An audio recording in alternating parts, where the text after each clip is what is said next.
The solidity of a 100-year-old house always tells a story of quality and durability. Our grandparents were masters of architectural wisdom, solving everything from ventilation, 15-degree heat reduction, to naturally antibacterial hardware. Today, we explore 25 forgotten features. These are the masterpieces that are expected to make a comeback in modern construction. Wraparound porches with deep shade. Return to those summer evenings. The air is still muggy after a long day, but instead of hiding indoors, turning on the air conditioner, you are sitting on a comfortable swing chair, sipping iced tea on a spacious porch. That is the spirit of the wraparound porch, an architectural masterpiece that is not only beautiful, but also extremely climate smart. These porch corners look like small balconies that wrap around at least 2 or more sides of the house, essentially creating a beautiful outdoor living room. The key factor here is the depth of the eave. The ideal deep eave, often 8 to 10 feet wide, acts as a natural sun shield, completely blocking direct sunlight from hitting the walls during the hottest hours of the day. The effectiveness of this design is astounding, especially in the pre-air conditioning era. This physical shading naturally helps reduce the indoor temperature. Economically, they significantly cut energy bills by reducing the thermal load, eliminate the need to purchase expensive outdoor furniture because the space is already shielded from the elements, and can increase the home's value by up to 12%. But perhaps the greatest value of the wraparound porch lies in its social aspect. They encourage community connection, transforming the home into a center for interaction, where neighbors can easily drop by for a chat, and family members spend the entire evening there after dinner, instead of staring at screens. Sleeping porches. Before air conditioning, our grandparents had an elegant solution for muggy summer nights: the sleeping porch. This was not a place to dry clothes. It was a carefully designed bedroom extension, often screened on 3 sides. They were usually gracefully accessed via French doors from a second-floor bedroom. Technically, they were built with waterproof floors to handle sudden storms, and often had canvas curtains that could be rolled down, providing immediate privacy or shielding from high winds. What was the core function of the sleeping porch? It was the ultimate solution for providing natural cool breezes where you could sleep undisturbed by insects, enjoying the clean, cool airflow at night. This feature became popular from 1900 to 1940, with most new 2-story homes in 1920 featuring this. Their boom was also driven by the early 20th century health movement, which promoted breathing fresh air as a cure for many ailments. Although the cost to build a sleeping porch might have been around $200 in 1925, families recognized that they saved substantial medical costs and lost workdays due to heat-related illnesses and poor sleep quality. They also helped significantly reduce monthly electricity bills, an important saving for middle-class families. Transom windows. In an old house, no detail was considered superfluous, and the transom window is perfect evidence of this philosophy. These are small, horizontal, charming windows located just above interior doors, which might be fixed glass for lighting or have adjustable panels that can be opened with a long pole or chain. They are the silent heroes of passive cooling and efficient ventilation, solving architectural challenges without costing a cent in electricity. The main function of the transom window is to allow natural light from a windowed room, like the living room, to circulate into darker areas or interior rooms, even when the main door is closed for privacy. Second, and more importantly, they are a core element in temperature control by creating the chimney effect. Hot air always rises. The higher position of the transom windows above the doors allows them to draw accumulated hot air up to the ceiling and pull it out or into another room. This is particularly important in houses that only have windows on the front and back, as they allow for efficient cross-ventilation across the entire living space. Although transom windows were standard from the 1880s to the 1940s, they began to be restricted in building codes in the 1960s due to fire safety concerns. Whole house attic fans. In houses built from the 1920s to the 1960s, the attic fan was an incredibly powerful and effective cooling solution. These are powerful whole-house exhaust fans installed at the highest point of the attic. This system operates based on basic physics and cannot be beaten for energy efficiency. When the attic fan is turned on, It begins to suck the hot air that has risen into the attic out to the environment. Simultaneously, this suction action pulls cooler air from open windows into the house, immediately creating a strong cross breeze. Their efficiency is extraordinary. They can reduce the indoor temperature by 10 degrees in just a few minutes. Compare this to modern central air conditioning. Attic fans use 90% less electricity than central air conditioning. The operating cost is only about 2 cents per hour, while air conditioning can cost 20 cents per hour. In addition to immediate cooling, they also solve another modern problem: humidity. By exhausting hot and humid air out of the attic space, they prevent the accumulation of moisture that can cause mold and structural damage. The decline of attic fans occurred when central air conditioning became the standard. People began to prioritize consistent, artificial cold air over the natural and energy-saving cooling that this smart system provides. Now, as energy costs soar, this old wisdom is becoming invaluable again. Built-in breakfast nooks. In homes from the 40s and 50s, kitchens were not just places to cook. They were the center of family life, and the built-in breakfast nook was the perfect expression of that spirit. These are clever corner configurations, custom designed to blend perfectly with the kitchen architecture. They typically include built-in benches or banquettes with hidden storage space beneath the cushions, along with a custom-sized table that fits just right.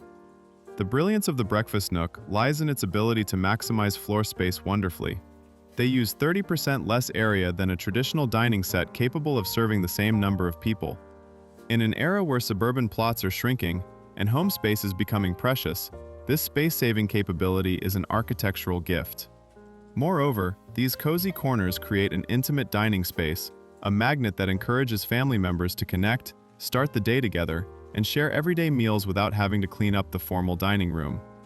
Built-in breakfast nooks were popular in over half of middle-class homes in the 1940s and 1950s. Sadly, this trend declined in the 1970s when open floor plans and formal dining rooms became fashionable. Today, as we crave convenience and space optimization, the built-in breakfast nook is a feature we should reintegrate into every new home. Did your family ever bring beds out to the porch or use transom windows to catch a breeze? Share your story below. Self-contained kitchens. When we talk about the return of old architectural features, the self-contained kitchen is perhaps the most controversial, but also an extremely practical one. In old houses, the kitchen was designed as a separate space, completely isolated from the main dining and living areas. Its most important function was to control smell, sound, and chaos. It allowed homeowners to keep clutter, noisy cooking sounds, and cooking smells confined to a single space. Think about parties or large dinners. When guests arrive, you could easily close the kitchen door, providing privacy for the chef preparing the meal and hiding the behind-the-scenes chaos. It offered a practicality that modern open floor plans have sacrificed. Open floor plans, while popular, require us to clean constantly and force us to live with the smell of grease and the sound of the range hood all evening. The self-contained kitchen, along with the butler's pantry, was the previous generation's answer to elegance and efficient organization. They allowed family life and entertainment life to coexist without disturbing each other. Large laundry rooms with slop sinks. In an era where the laundry room is often just a small corner in a closet or a secluded spot in the basement, our grandparents' large laundry rooms were truly functional utility spaces designed for maximum function and cleanliness. These rooms had ample space for sorting, folding, and ironing clothes. The highlight of the large laundry room was the slop sink. This is a deep, durable basin, often made of concrete or cast iron, designed to handle the messiest jobs. You would never think of washing muddy boots, cleaning filthy mop rags, or pouring grimy floor water into your new stainless steel kitchen sink. But the slop sink was built exactly for that purpose. Its function is to provide a practical space to handle everything from dirty clothes before they go into the washing machine to outdoor items. The ample space in the laundry room makes sorting laundry easier, effectively tackling messy housework. Along with the mudroom, this large laundry room ensures that the dirt and mess of outside life never infiltrate the family's main living area, reflecting the previous generation's emphasis on practicality and hygiene. Enclosed foyers. In older houses in colder climates or places with extreme weather, the enclosed foyer was a necessary feature, not just aesthetic.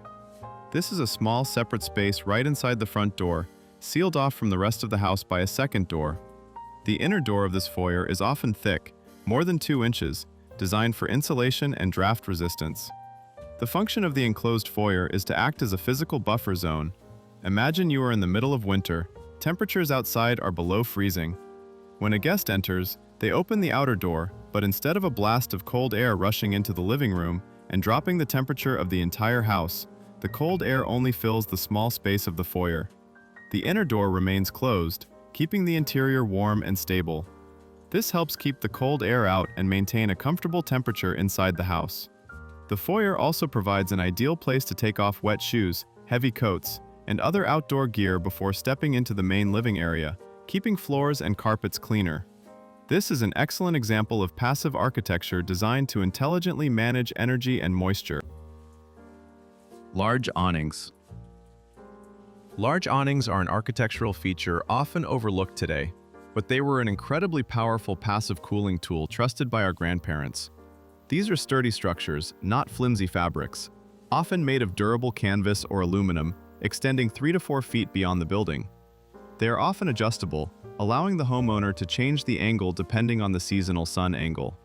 In terms of energy efficiency, large awnings are truly unparalleled.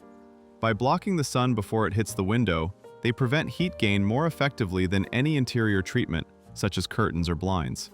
Studies show they can reduce cooling costs up to 77% on sun-facing windows and reduce interior temperature by up to 15 degrees in south-facing rooms.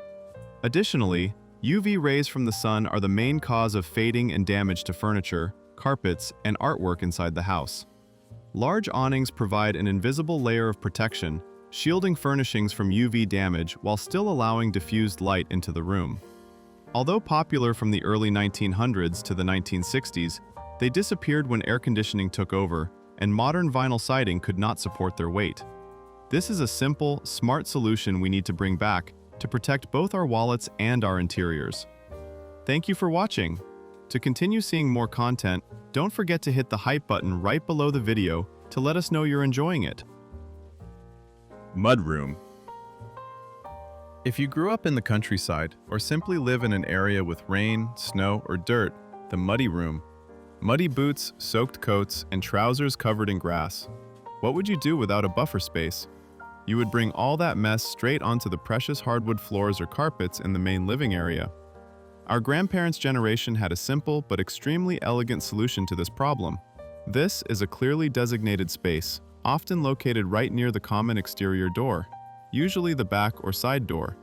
It serves as an essential decontamination station, a buffer zone between the chaos of the outside world and the cleanliness of the home.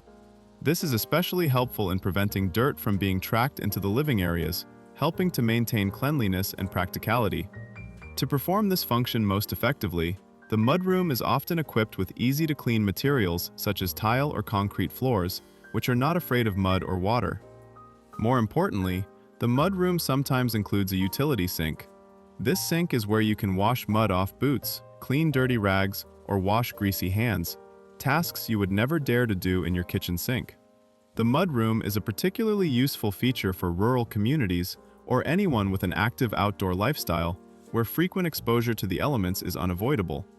The presence of the mudroom helps prevent bringing dirt, sand, melted snow, or any other mess into the living areas. In modern homes, the lack of this transition space often leads to cluttered entryway areas where shoes and coats pile up out of place. The mudroom is a testament to the long-term benefits that investing in a dedicated utility space brings to the cleanliness and order of the entire house. Hardwood floors built for refinishing. When stepping into a house built in the 1920s or 1930s, there is often a sense of solidity underfoot that modern flooring struggles to replicate. The secret lies in the hardwood floors built to our grandparents' standards. These planks were not thin laminate or disposable engineered wood. They were solid 3/4-inch planks, often made from high-quality oak, maple, or pine. What makes these floors timeless is how they were built, with the assumption that many generations would walk on them. The wood was often air-dried naturally for years before being milled to ensure no warping. The result is that they can be sanded and refinished dozens of times over centuries, extending their lifespan indefinitely. The initial cost might be higher, but the long-term maintenance cost is lower compared to replacing the modern, disposable alternatives that today's builders often promote. Furthermore, these solid hardwood floors develop a rich patina, the traces and marks of family history, which do not detract from the appearance but add personality and warmth. They represent a commitment to quality and longevity that modern construction rarely exhibits.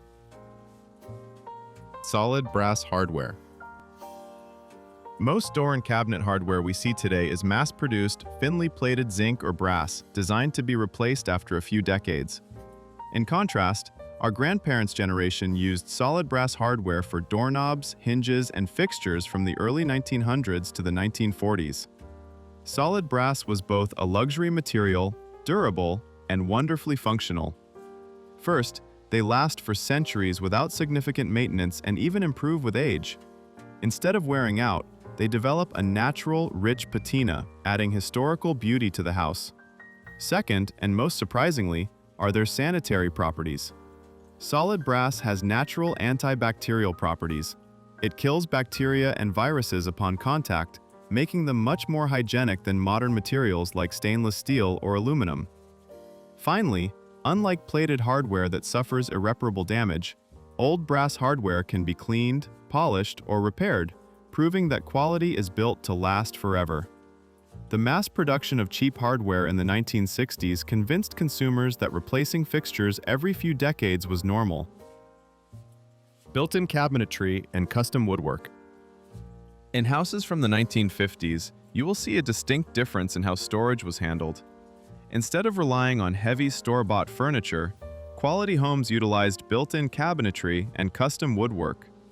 These are comprehensive storage systems crafted from solid wood, integrated seamlessly into the architecture. They include china cabinets, linen closets in hallways, bedroom wardrobes, and bookshelves around the fireplace. Master craftsmen created them to perfectly match the proportions and style of the house. Their main function was to maximize storage by effectively utilizing every square inch. This includes smart use of dead corners with solutions like Lazy Susans and space under the stairs. By integrating storage, they eliminate the need for many standalone pieces of furniture. This not only gives the room a cleaner, less cluttered look, but also increases the true value of the house. When mass-produced furniture became cheaper in the 1960s, this tradition of quality building declined. But today, our hunger for smart, integrated storage makes these features incredibly valuable. Aesthetic curved doors. Aesthetic curved doors are a reminder that home construction was once an art form, not just a functional process. This is a remarkable architectural feature in large homes from the early 19th century, especially those with unique and complex designs. Instead of standard rectangular doors, these doors were meticulously crafted to fit curved frames or arched doorways. Functionally, these doors were designed to conform to the curved walls or arched doorways of the large houses built in that era. However, their true value lies in their aesthetics and the feeling they convey. They create a softer, more graceful transition between rooms, adding sought-after elegance and charm. Crafting them was a challenging task, even by modern standards, requiring superb carpentry skill and ingenuity. Aesthetic curved doors are a testament to the pinnacle of craftsmanship of the previous generation, who valued beauty and durability equally with practicality. They add grace, history, and uniqueness to any structure. Which of these features best showcases the superb craftsmanship and quality of our grandparents? Comment and let us know why you want to see your favorite feature return to modern construction. Laundry chutes. Can you picture the scene? A full, heavy laundry basket needing to be carried down to the basement, and you have to deal with steep stairs and dim lighting. For modern families, laundry is often a constant struggle with gravity and clutter, but our grandparents had an elegant and totally convenient solution to this problem, with just a chute. This is a vertical passage seamlessly integrated into the structure of the house, often lined with metal or wood to ensure clothes slide easily. On each upper floor, you would find a small door, often self-closing, subtly installed in the bedroom or bathroom. The function of the laundry chute is simple yet life-changing. They were designed to transport dirty clothes directly from the bedroom or bathroom to the laundry room. Think about this convenience. You no longer have bulky, messy laundry baskets scattered throughout the bedroom or hallway. Everything is collected and centralized, ready for laundry day. Much more importantly, this eliminates having to carry those heavy baskets down multiple flights of stairs, a real hazard that can prevent potential stair accidents, especially important for the elderly or young children. This is an excellent practical and space-saving feature. Laundry chutes were standard in middle-class homes from the 1920s to the 1960s. They disappeared when one-story ranch-style homes became popular, eliminating the second floor, and when modern fire safety regulations became stricter. However, for multi-story homes, the laundry chute remains an irreplaceable tool for optimizing housework. Picture rails. In the era of drywall, where a small nail is not a big deal, it is hard for us to imagine the sophistication and importance of the picture rail for older homes. Since the 1940s, the picture rail was a standard feature. These are narrow, decorative wooden moldings installed horizontally, often about 12 to 18 inches below the ceiling. They might look like a minor decorative detail, but they were an invaluable architectural solution designed to protect the house structure. The main function of the picture rail is to allow the homeowner to hang artwork, large mirrors, or even decorative tapestries using wire or chains without drilling any holes into the wall.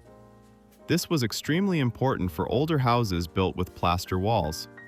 Plaster walls are prone to cracking, chipping, or severe damage when drilled or nailed. The picture rail offers unparalleled freedom to redecorate. Homeowners can change the position of artwork up or down or horizontally frequently without causing any physical damage to the wall. This saves time and cost for patching walls. Additionally, they had another aesthetic function. By creating a horizontal line near the ceiling, the picture rail helped 8-foot ceilings appear taller. They were eliminated in the 1950s when modern drywall made patching holes easier. But for anyone living in a historically valuable house, or simply wanting decorating flexibility without damaging walls, the picture rail is an indispensable feature. Butler's Pantries. In houses designed for formal entertaining, the butler's pantry was the silent coordination center, the pinnacle of organization and elegance. This is not a typical pantry for storing canned goods. It is a transition space, a luxurious buffer zone located between the kitchen and the dining room. Popular from the late 19th century until the 1950s, these rooms were where the magic of entertaining happened. This room was perfectly equipped for serving. They had counters for plating food, an auxiliary sink for washing fine crystal and china without having to take them into the main kitchen. They also had specialized cabinets, such as drawers lined with Pacific cloth, designed to prevent silverware from tarnishing, ensuring silver utensils were always ready for dinner. The core function was to eliminate clutter in the kitchen. They allowed complex dishes to be prepared and serving layouts to be arranged without guests ever seeing the chaos happening in the main kitchen. Clutter, noise, and cooking smells were all kept confined to the kitchen, while the butler's pantry maintained elegance and quiet. Sliding pocket doors or swinging doors sometimes had viewing windows to help service staff observe both directions, while slide-through windows kept sounds and cooking smells controlled and separated from the dining room. The advent of open-concept floor plans in the 1960s caused them to disappear. Radiant hot water heating systems. Recall the discomfort of standing next to a vent where dry, dusty hot air blows out, or the feeling of a scratchy throat during winter months. Our grandparents' generation had a superior heating solution that many people today are trying to restore: the radiant hot water heating system. Popular from the 1900s to the 1960s, this system does not blow air. Instead, it circulates hot water through pipes embedded in the floor or through iconic heavy cast iron radiators. This system creates superior comfort. It works by directly warming objects and people in the room, like the sun, instead of just heating the air. This creates a stable, pleasant temperature. In terms of energy efficiency, It uses less energy than modern forced air systems because water retains heat much better than air. The health benefits of this system are significant. It has no dust blowing to cause allergies and does not create excessively dry air, improving indoor air quality. Furthermore, it is nearly silent. The typical boilers for this system can last over 70 years, proving superior durability compared to modern systems that require more frequent replacement. Radiant hot water heating systems declined when forced air systems became cheaper to install and could distribute air conditioning along with heating. However, if you prioritize temperature stability, health, and durability, nothing compares to this old wisdom. Mail slots. In an era where mail and package theft is a common problem, our grandparents' mail slot was a simple yet intelligent security solution that we have lost. This is a simple opening, installed directly into the front door or wall of the house. They were often equipped with an internal flap, not only to prevent drafts and prying eyes, but also combined with a box or cage installed inside to collect mail. The core function of the mail slot is security and protection. They keep mail and small packages safe from theft and protected from weather damage like rain or snow. Mail is delivered directly inside the house, safely and without being missed. Properly designed mail slots are in fact much safer than exterior mailboxes prone to vandalism. For the Postal Service, they offer convenience. The mail carrier can deliver in all weather conditions without leaving the curb or climbing long stairs. This also saves on maintenance costs for exterior mailboxes. They were standard from the 1920s to the 1970s. Suburban development with curbside delivery and concerns about openings in the house related to modern security caused them to disappear. However, in the current context, protecting mail and privacy is a utility feature that we should cherish and bring back. Pocket doors. Pocket doors are a smart, space-maximizing design solution long utilized by our grandparents. Unlike traditional swing doors that take up space when open, pocket doors disappear completely into a recess within the wall. This mechanism often uses hidden steel rails and trolley hangers, allowing even the heaviest solid wood doors to glide silently and easily. The benefit of pocket doors is enormous in optimizing living space. They allow rooms to be completely connected when open, creating a large, expanded space for entertaining or family gatherings. When closed, they instantly separate rooms for privacy, for example, separating the living room from the dining room. Most importantly, they save about 9 square feet of floor area compared to traditional swing doors. That saved floor area is enough space for a cabinet, an armchair, or another important piece of furniture. Pocket doors were standard from the 1880s to the 1930s. They faded from favor in the 1950s, when installation was considered more complicated and expensive than cheap hollow-core swing doors. Heaters in bathrooms. While central heating warms the entire house, the previous generation understood that certain rooms needed instant warmth, especially on cold early mornings. Heaters in bathrooms were the solution to this need. Historically, these solutions varied. Initially small fireplaces or wood stoves. Later, they shifted to cast iron radiators connected to the main heating system and wall-mounted gas heaters. And finally, small, efficient electric heaters integrated into the ceiling or walls. The function of these heaters is to provide instant, supplementary warmth. Bathrooms are often one of the coldest rooms in the house due to exposure to tile and porcelain fixtures. By providing an additional, focused heat source, they ensure the bathroom is always warm and comfortable, making the personal hygiene experience much more pleasant during the cold months. This solution is notably more energy efficient than trying to heat the entire house to the bathroom's temperature. This is an example of design focused on personal comfort and convenience, a small detail that makes a big difference in daily life. Butcher block countertops. You see, stepping into our grandparents' kitchen, practicality was paramount. Thus, the butcher block countertop was born. The ingenuity of the butcher block countertop lies in its durability and sustainability. This natural wood material is easy to clean and perfect for all types of food preparation work. What sets these countertops apart from modern options is that they were built directly into the kitchen. In fact, they far surpass many modern materials in resilience, When worn or scratched, you do not need to replace the entire thing. You just need to sand and oil them again, restoring their beauty after many years. They represent a story of repairable, not disposable materials. This is a space-saving innovation, especially important in older kitchens with limited space. The combination of a durable countertop and integrated cutting board shows how the previous generation effectively maximized workspace. Finally, butcher block countertops were often placed near the cast iron wood-burning stove, the center of the kitchen, where it served as both the main cooking appliance and a heat source. This demonstrates the unity of function in old kitchen design. While today we have many modern materials like granite and quartz, mentioning this item often evokes nostalgia for a time when long-lasting, functional designs were prioritized. Bringing them back is restoring warmth, nature, and sustainability to the heart of the home.